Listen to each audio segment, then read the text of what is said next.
All right. Well, today we're going to get into our history bit. And I want to share our history bit from a passage of scripture found in Genesis. Amen. The history bit is going to focus upon the dividing of the earth, or the dividing of the Pangea. Now, for those who are familiar with Pangea, you will know that Pangea is a scientific term.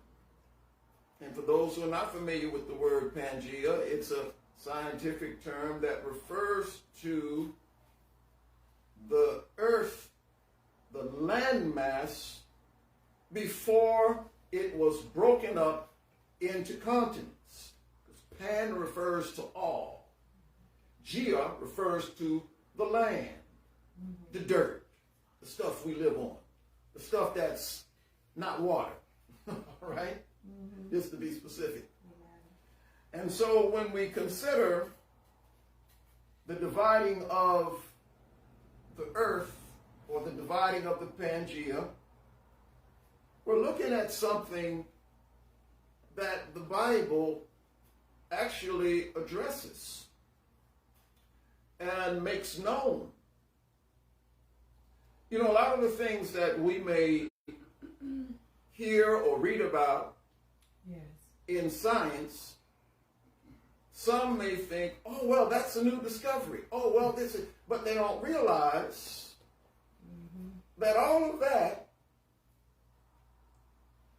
you can find in the scriptures. It's just in a different name. But let us go to Genesis. We're going to go to Genesis chapter 10. And I want us to read verse 21 through verse 25. Genesis chapter 10, verse 21 through verse 25. And after I read that particular passage, then I'm also going to read another passage which shows a parallel with the particular genealogy, because what I'm about to read is a portion of a genealogy of our great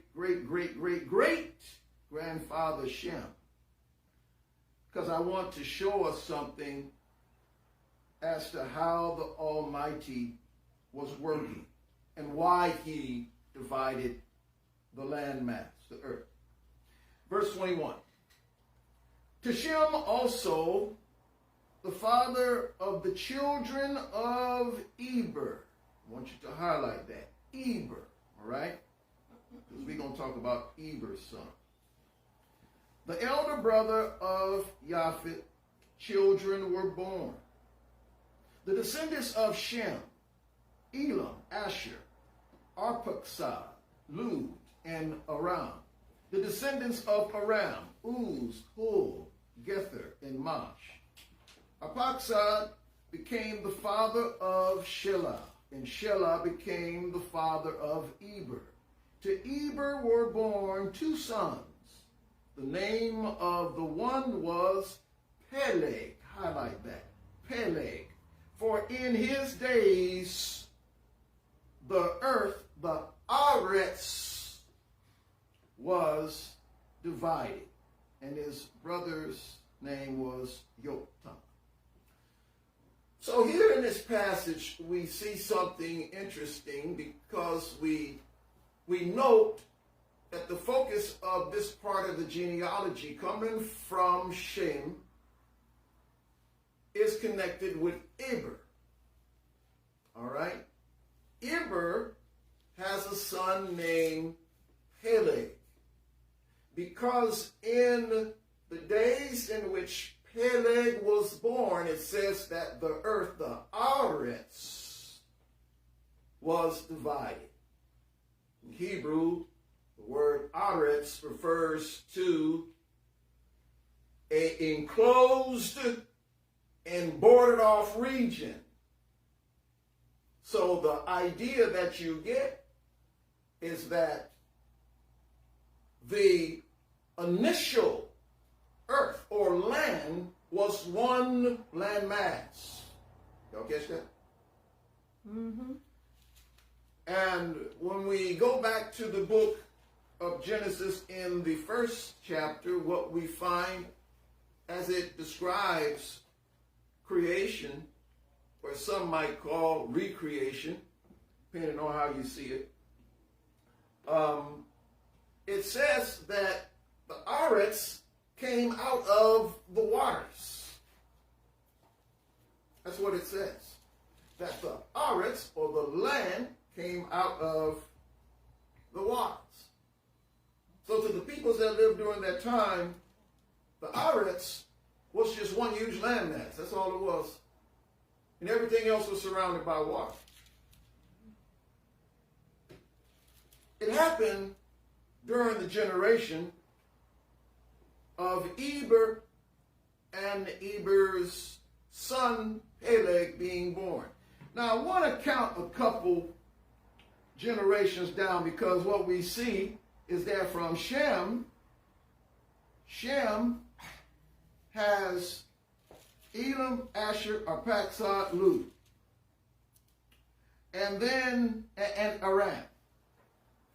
And it says that Arphaxad became the father of Eber. So from Shem, Arphaxad, Eber, you have 3 generations. Going into that 4th generation is when the earth was divided. Now, what's interesting about this, if we are to compare generations, you go to Ham's line. Ham, proper way to say his name, he's the brother of Shem. And in Ham's line, Ham had sons. From Ham, he had a son by the name of Cush. Cush had a son named Nimrod. So we have 1, 2, 3 generations, right? Now, why am I bringing this out? Because there's a reason why the Almighty divided the earth. In the 3rd generation, I think it's okay for us to parallel the generations to say that Shem's sons or grandsons lived during the same time period of Ham's sons and grandsons. We can agree to that, I would say. So you would parallel Eber with Nimrod. For those who familiar with Nimrod, you read over in chapter 11, it tells us about Nimrod, gives us a little information about Nimrod. You know, our scriptures are, kind of like a summary. If for those of you who read the book of Yasher gives you a lot of details about Nimrod and what kind of a king he was. And, there's indications here in the text in chapter 11 where it talks about Nimrod. And it says that in the first verse of chapter 11, it says, now the whole earth was one language and the same words. So they all spoke one dialect. And it says, and they migrated from the east, and they came upon the plain in the land of Shinar and settled there. And as you know, when you keep reading this, it tells us about this tower that they were building that was going to reach up into the heavens. And Yahuwah saw that nothing that they put their hearts and minds to would be able to stop them. So he came down and confounded their languages. That's the summary of what we read in the rest of chapter 11. Mm-hmm. But not only did the Almighty confound their languages so that they would not be able to communicate with each other and be on the same page doing what they had intended to do. Because what was going on in this particular situation when they were building this tower, they they were setting up the religious system that is in opposition to the way of the Creator, which is the pagan system. So the Almighty did not want that. He did not want that system to reach its height among a people that had one mind and one accord. Amen. So he confounded their languages. Hence, you have the forming of different nations. And as being separate nations, as they were developing, going to different regions on the earth. The Almighty did not just leave it like that, but what he did, he broke up the earth. He divided the earth. He divided the land mass so he could further separate them. Amen. And the Most High did this because he did not want to have a system in the earth that would reach a place of significant power to cause men to become completely turned away from the way of the Creator. Amen. So this is the basic reason for the dividing of the earth, or the dividing of the Pangea.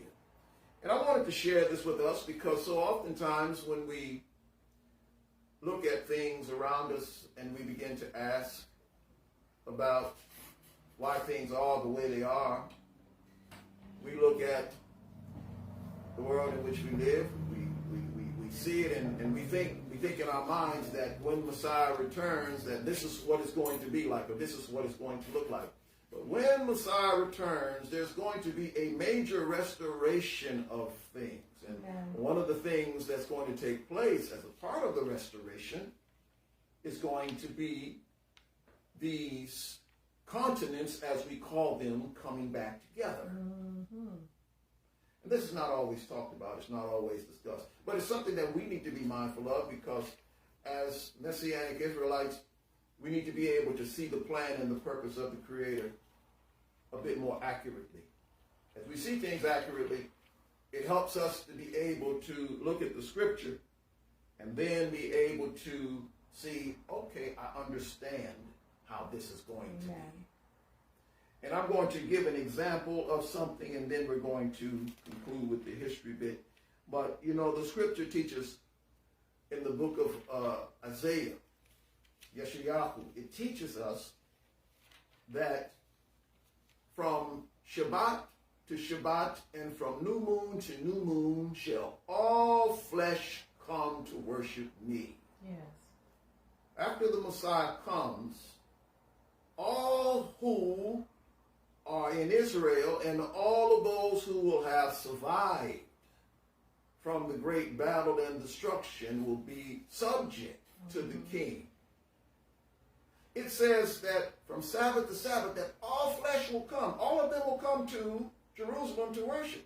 And so you got to ask yourself the question, how is that going to take place when you have a world where you have continents? Mm-hmm. What are people going to do? They're going to fly? They're going to get on the boat? How they going to do it?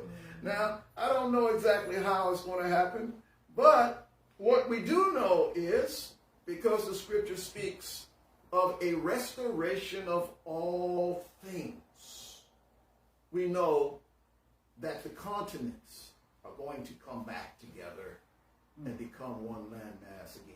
Mm-hmm. And men will be on one landmass. And we'll have the ability, at least it will be easier from this my frame of thinking, to see how they will come to Jerusalem from Sabbath to Sabbath and new moon to new moon to worship the King.